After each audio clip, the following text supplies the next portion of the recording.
And welcome to another version of the Tailgate Show, another show. I'm Air 54 on X, Jeremy Kramer. Welcome back. Been a few weeks since the Super Bowl, and I've had some thoughts about it. The overwhelming thought, as it's been the whole time, has been, wow, what a missed opportunity. It really was a missed opportunity. I felt like, had we found a way to get past the Rams game, I thought we matched up with Seattle really well. I would have liked to have seen their defense try to push our offensive line around. I don't think that would have worked for them. But defensively, they got it done against an offensive line in New England. Wow, that just was pretty putrid. The offense for New England was, as it had been pretty much all season, choppy at best. Big play dependent on their running backs and their quarterback to make some explosive plays outside of structure. Just didn't happen.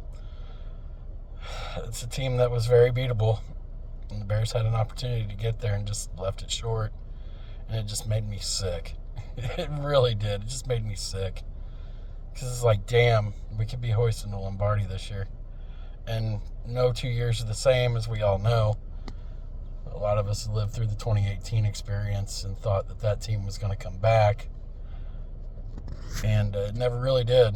I mean, did they make the playoffs? Yes, they backed in a couple of times under Matt Nagy, but when you get those opportunities, you got to cash them in, and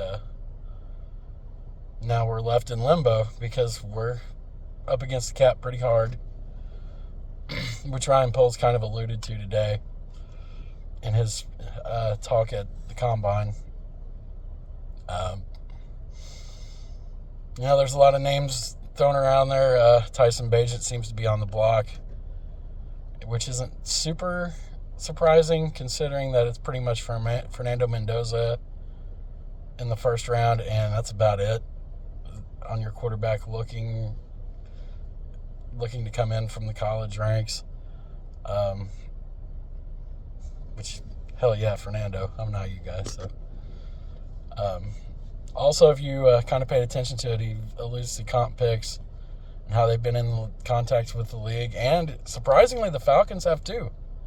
Saying, hey, this isn't a lateral move. This is a move up. Which I thought was kind of interesting. You think about the push to have guys move forward in the league instead of moving laterally, and especially people of color. Ryan Poles did allude to that. He goes, it's kind of crazy that a person should be compensated for forwarding a person of color in a position in the NFL, but unfortunately, we have to deal with the nepotism and call it what it is, maybe some backdoor racism amongst people in league areas that don't want to see people of color necessarily advance. But basically that is part of the deal. They're talking about third round comp picks. He has been in contact with the league, and they're waiting for the league to respond. I don't know if the league will respond and exactly how they'll respond. So, like I said, he brought up a couple of names. Bagent was one, like we talked about. I don't know what you get for Bagent. I would hope if you're going to trade him, maybe a player in a fourth round pick. I don't know what the compensation would be. He also talked about, I think there was some alluding to DJ Moore, as I've kind of scrolled through on X, about them reevaluating and finding where people fit in financially, because like I said, we are up against the cap. So I think he really wants DJ Moore to be here. I believe that. I also believe that they would probably have to redo his deal a little bit. And that's when you start looking at some of the depth in this team,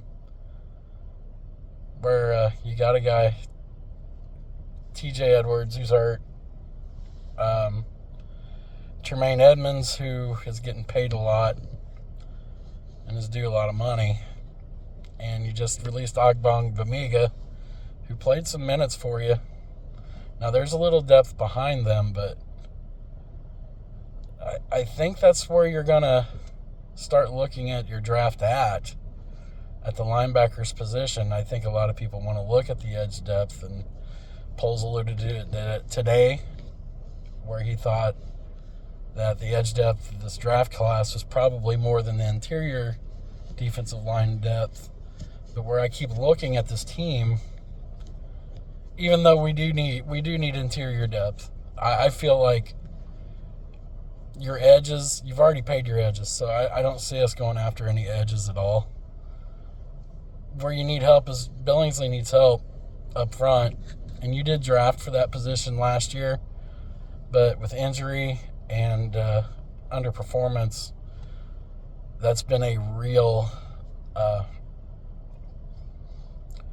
down spot on this roster that would make, you get your interior line fixed, that makes your linebackers better, that makes your edges better because you're getting pressure up front through the middle, forcing your quarterbacks out and around. And defensive ends run into sacks. Montez Sweat did have 10 this year, so let's give him the credit he deserves for those, even though it was kind of spotty, and against, he had more flashes against maybe lesser teams, but 10 sacks is 10 sacks. It's hard to get. So I would be shocked if within the first 2 to 3 rounds that linebacker isn't addressed, especially because of the cap situation. I don't know what you're going to do with Edmonds. You also have to look at the safety spot. Are they going to bring Byard back? I don't know. I hope so. It seems like him and Brisker are very opposite of the feelings of the fan base. I think everybody likes both of them. I feel like Byard seems to get more love because, he doesn't have the injury history of Jaquan, and that's got to factor into it, He hasn't played many, if any, full seasons of his career. So I feel like that's where you're going to start seeing the Bears really look deep into their draft stock and see where those players rate out at. And we'll find out. It's the Underwear Olympics right now in Indianapolis. Also, if you've never been to the Combine at Lucas Oil Stadium, I would suggest that you do it once, especially if you're a draftnik. Very cool. It is the one place where you can get a lot of access to NFL personality that doesn't cost you anything. I'm pretty sure there's no charge for tickets for fans, and you can go multiple days. You can get to see the Adam Schefters. You can get to see the college prospects, coaches, GMs, things of that nature. So just walking around the town, a lot of business gets done there, has been discussed on several podcasts. And also, my one experience was the Saquon Barkley year. And when he ran the 40, that place was a buzz. It was a whole thing. It was anticipated. It was a cool feeling. And then, you can walk around the pavilions areas and you get to see all kinds of people. So, highly recommend it. And now for the State of DaTailgate. It's been a different year. A lot of you may or may not know. or may not even really care, but our X account has been suspended because I was a dumbass.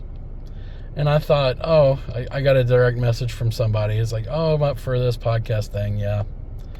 Well, I clicked it, and it's been a pain in the ass ever since. The X account's probably going to go away as it currently is, which kind of sucks because that's like 4,000 followers that I'll probably never get back, which is fine. Will it make a comeback? I don't know. But something that did make a comeback this week, I finally got my computer set up, and we're back broadcasting on anywhere you would get your normal podcast from. My RSS feed is up, and I uploaded all of the 2025 season pods that were on YouTube to it. So I'm kind of excited about that. I know the production quality is not like it was with AA and Brian and Biscuits, and I miss those guys a lot. That was a weekly conversation with friends that understood. We understood each other's lives, and our love of sport, and carried on a friendship that lasted for many years. So we're still friends today. We still chat on different social platforms off and on, but you kind of miss those conversations. And AA was irreverent, and just he's a great lead guy. I'm never going to be as good as he was, or Brian for that matter, or Biscuits. I was born with a face for radio and a voice for silent movies, I guess. But I do enjoy it. I hope you enjoy it too. So if you notice on your RSS feed that, hey, the Tailgate Show's back, give us a like, give us a comment. I'm hoping that as I get better with the technology, that I can upload better content, package it nicer. It's going to come at a price of just having to learn it. So if you're here and you've been here the whole time, I really want to say thank you. I appreciate it a lot, because sometimes it's not easy. It's not easy to get to just sit here in front of my phone and talk to people and know that maybe I sound kind of dumb, which is entirely legit. But I do know a little bit about a little bit, and I do have opinions on it, and I do like to share them, and I like to spark conversation. So if we can spark a little conversation amongst each other, that's great. So on that note, if you're getting this on a podcast, give us a like, share it with your friends, rate it. Hopefully rate it well. If you're on YouTube, you can find us on YouTube under The Tailgate Show. Like, comment, subscribe.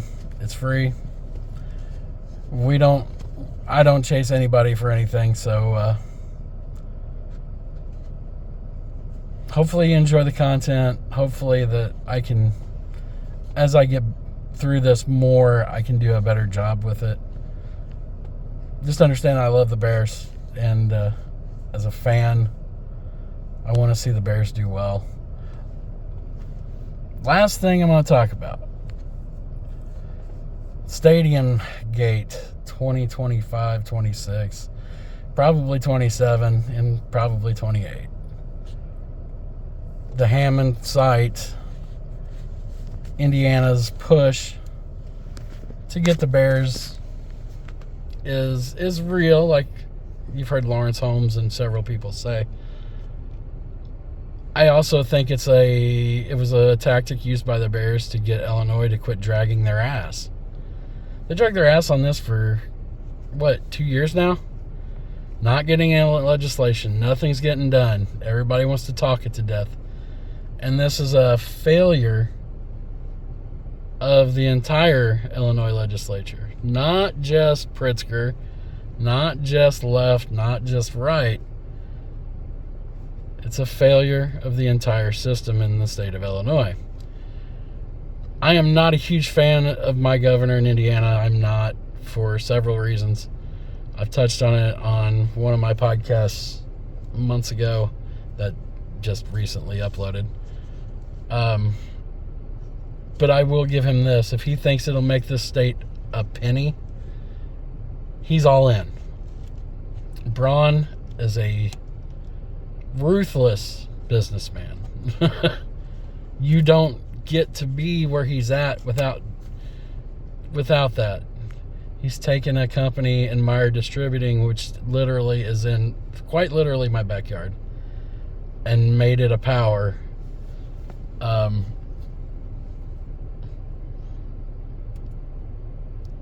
There's a lot going on there. Indiana took less than 4 weeks to actually move legislation and get things done to create a stadium authority, when Illinois couldn't do that. Now, some of that's on the Bears too, because of their lack of clarity. But the reality is they own the property in Arlington Heights. They don't own property in Indiana yet. So, where I thought it was 75%, probably 2 weeks ago, with all the legislation that was moving through Indiana, I'm going to come back down off of that. I'm going to say it's probably about 60-40 Illinois. Simply because I literally forgot that the Arlington Heights property existed. Which, I mean, they could turn around and sell it too, if they wanted to. Now the question is who buys it. I don't know. We'll see. I mean, this has been going on since the 90s. They've wanted out a soldier since the 90s. They've wanted things done. And now it's finally coming to a head. So I look for Illinois to start really moving forward on getting some of this legislation done and getting the tax certainty to the Bears. Because I don't think Pritzker wants to lose them. I'm positive that Pritzker doesn't want to lose it to Braun for political reasons. Braun is a MAGA Republican, and Pritzker is obviously not. So there was a little gamesmanship there politically. So regardless of that, let's get this Bears thing done, man. Quit putting the fans through this we've got renderings for Hammond, we've got renderings for Gary, we've got renderings for Portage, we've got renderings for Arlington Heights, we've got renderings for downtown Chicago. Oh, God, just shut up and get it done. I think that's where we're at with it. Anyway, love y'all. Thanks for, like I said, thanks for your support. Like, subscribe, follow, comment, rate, do all the things if you want to. And this is Jeremy. Have a great day. Bear down. And we'll see you on the next one.